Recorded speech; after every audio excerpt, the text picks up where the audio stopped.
Hello guys, good morning. आज है रविवार और कृष्ण राजा का पर्व। और ये देखिए सैम कैसे छुप रहा है कैमरा से।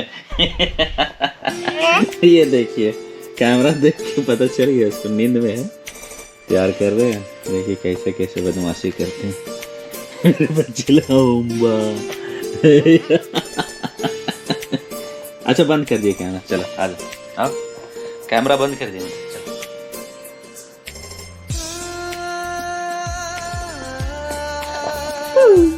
ये देखिए कैसे कैसे छुपी है मच्छरदानी के बीच में। मिनो देखो इधर।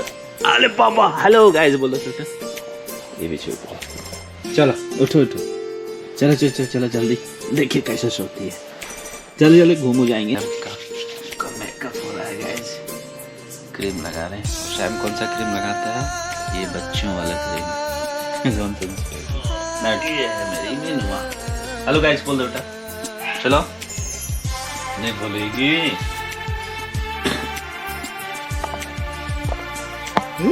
देखिए देखिए देखिए कैसे तो दोनों भाई बहन बदमाशी करते हैं। छुप जाओ और छुप जाओ और छुप जाओ सब जान। चलो बेटा ये अब तैयार होने वाली है। गुड मॉर्निंग बोलो। Hello good. कैसे शर्मा रही है पापा की हीर बहन ना। हाँ नहीं दीदी इधर देखिए। हेलो गाइस, तो चाय भी रेडी होगी। अब इसका मेकअप बाकी है। देखिए बहुत मुंह फुलाई है। बहुत टाइम लगता है इन लोग को तैयार करने में। और ये तो चार ओके। हेलो ये देखिए अभी कैसा शर्माती रही कैमरा में। लोग निकल रहे हैं चर्च के लिए और साइमर से पहले से बैठी हैं, अपना अपना जगह ले लिए हैं। देखिए चलते हैं फिर से हम अपने ड्राइविंग सीट में। आज कृष्ण राजा का पर्व है।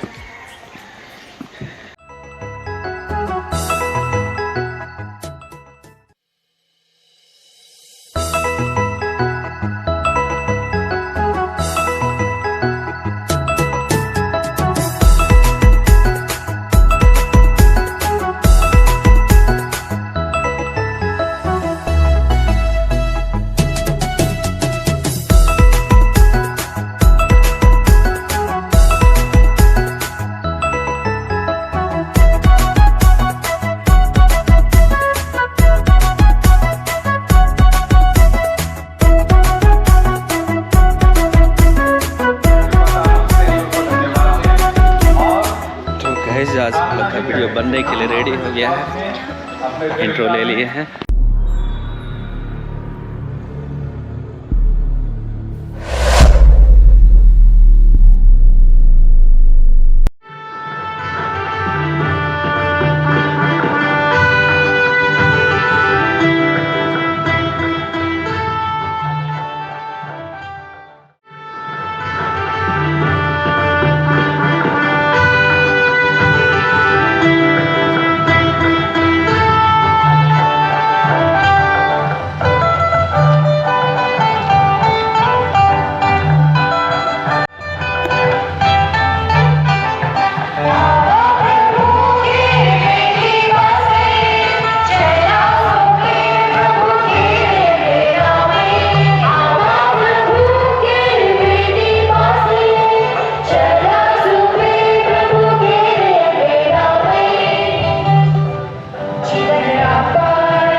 आज हम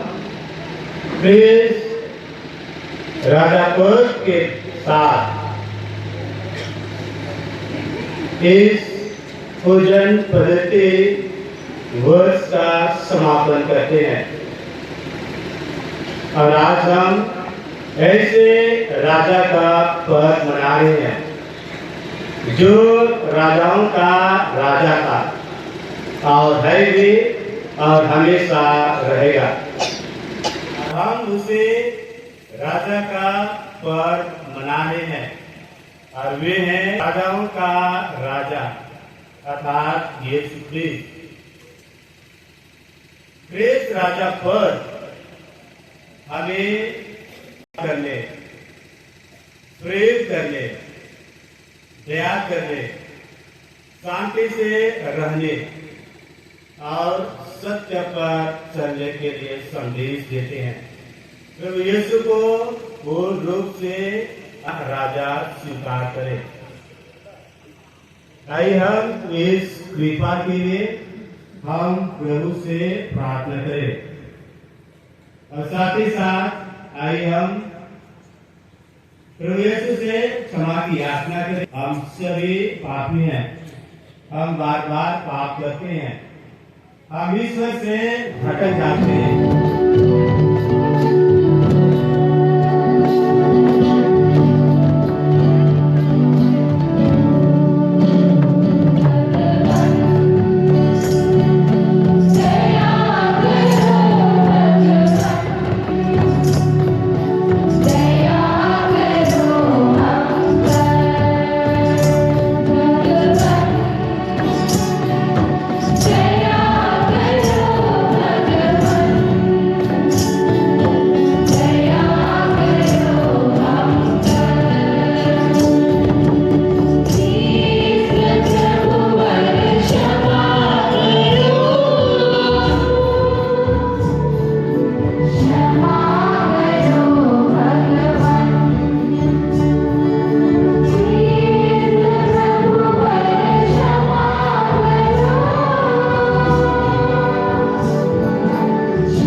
कहते हैं मैं राजा हूँ। पिलातुस ने यीशु से कहा, क्या तुम यहूदियों के राजा हो? मैं राजा हूँ। मैं इसलिए जन्मा और इसलिए संसार में आया हूँ कि सत्य के विषय में साक्ष्य दूं। जो सत्य के पक्ष में है वह मेरी सुनता है। सोरेन कीगर था जो आज से करीब 100 साल पहले था दर्शन शास्त्री और पिक्चर ये था। एक राजा था और उस राजा को एक किसान की बेटी के साथ प्यार हो जाता है। प्यार जानते हैं हम लोग। एक किसान की बेटी के साथ प्यार हो जाता है और उतना गहरा प्यार हो जाता है कि राजा चाहता है कि चाहे कुछ भी हो जाए हम क्या करें, इसी लड़की से हम शादी करेंगे। लेकिन समस्या ये था कि उस समय में राजा कितना ही शक्तिशाली क्यों ना हो, एक राजा की एक किसान के बेटी के साथ शादी होना असंभव था। ये कारण इसलिए असंभव था क्योंकि राजा के शान शौकत की बात है, और दूसरा कारण ये था कि जिस लड़की किसान की बेटी को अगर शादी करेंगे तो वो वास्तव में राजा को प्यार नहीं कर पाएगी, जैसा कि एक साधारण राजकुमारी करती। क्यों नहीं कर पाएगी?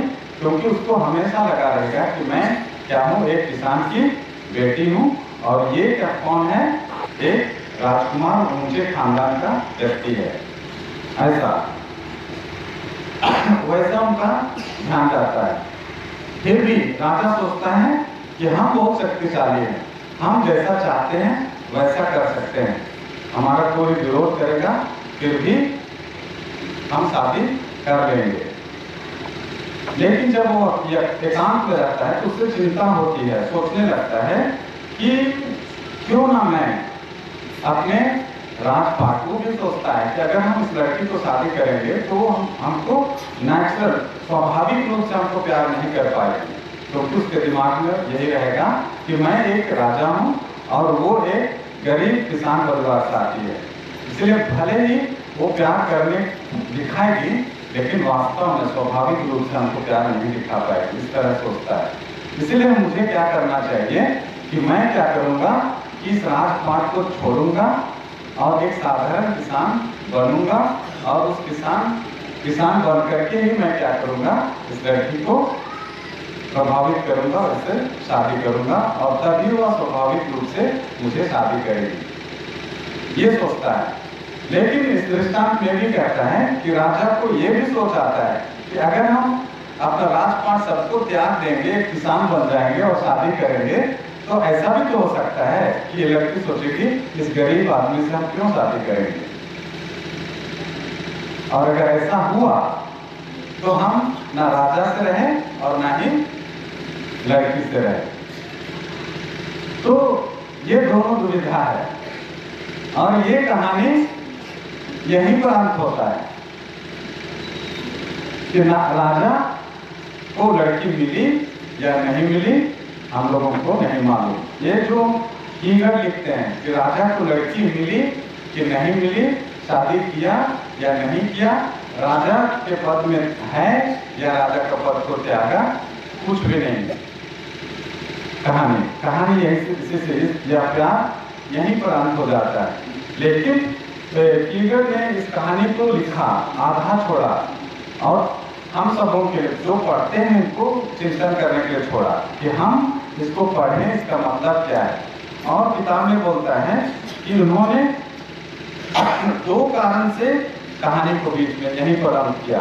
और पहली बात है कहानी को अंत करने का कि कहानी का मुद्दा यह नहीं है कि लड़की से शादी किया कि नहीं किया, मुद्दा यह है कि राजा का उस गरीब लड़की से प्यार था, ये मुद्दा है।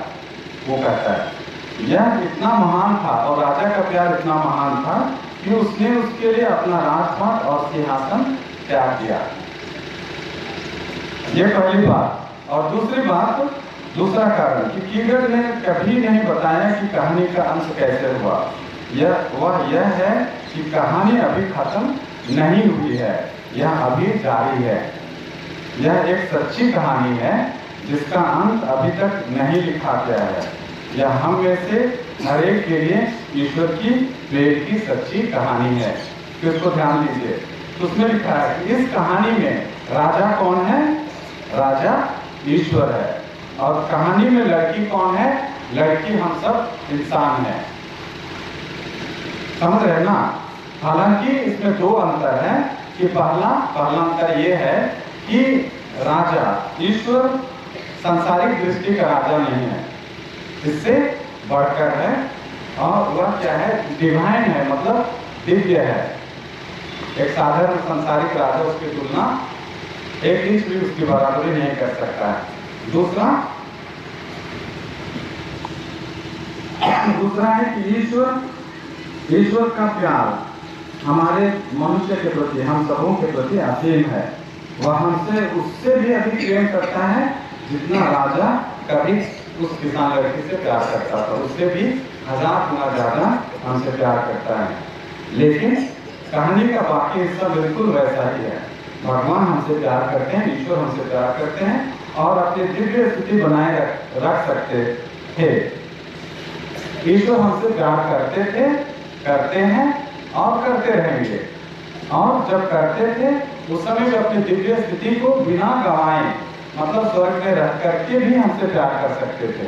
तो कहानी की याद कीजिए, अगर ईश्वर बिना मनुष्य बने ही स्वर्ग में रहकर प्यार करते तो हमारा प्यार इस लड़की के समान हो सकता था कि हम ईश्वर को स्वाभाविक रूप से हम प्यार नहीं कर पाते, स्वाभाविक रूप से हम उससे विश्वास नहीं कर पाते। और इसलिए ईश्वर ने सब कुछ को, अपना वैभव सब कुछ को त्यागा और हमारे समान एक किसान, एक साधारण इंसान बना और इस संसार में आया और हमारे समान ही पसीना बहाया, हमारे समान ही आंसू बहाया, हमारे समान ही परेशानियां उठाई, हमारे समान ही विरोध का सामना उन्होंने किया और हर तरह की स्थिति और वस्तु स्थिति का अनुभव उसने किया। बल्कि हम सबों से अधिक कष्ट उठाया, हम सबों से अधिक संकट उन्होंने झेला, हम सबों से अधिक शायद गरीबी भी उन्होंने देखी। और इस तरह से बढ़ करके उन्होंने हम सबों को, मनुष्य जाति को प्यार किया और ये सिद्ध किया कि ईश्वर का प्यार हम सबों के लिए असीम है, ईश्वर का प्यार हम सबों के लिए अथाह है। ये चीज हम लोगों को आज समझने की जरूरत है, इस कहानी से आता है।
राजा गलेरिया झील में मछुआरा मनवा के मछुआ बनला सैनिकों ने सोच के जल डोला छोड़ यीशु के पीछे चल दिया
वह मानव जीते और राज्य करते हैं।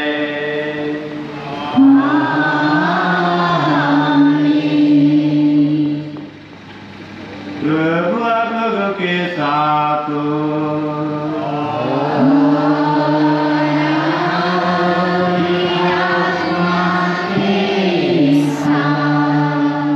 शक्तिमान ईश्वर पिता और पुत्र और पवित्र आत्मा आप लोगों को आशीर्वाद प्रदान करे।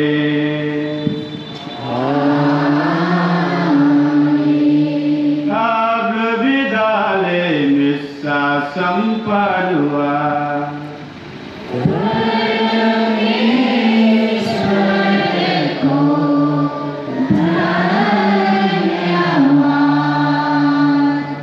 सबों को यीशु और क्रूस पर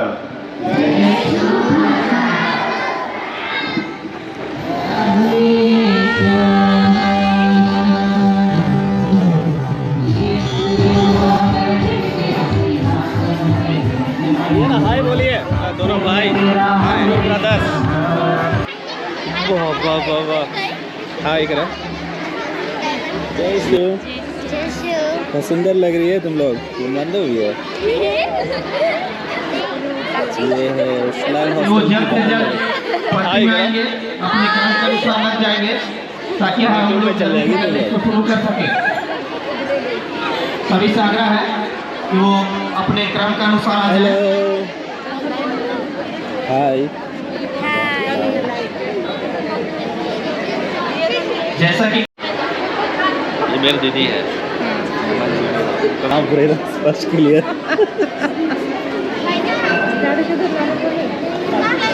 ऐसे हमारे पल्ले भाई है फादर वीरेंद्र खलखो।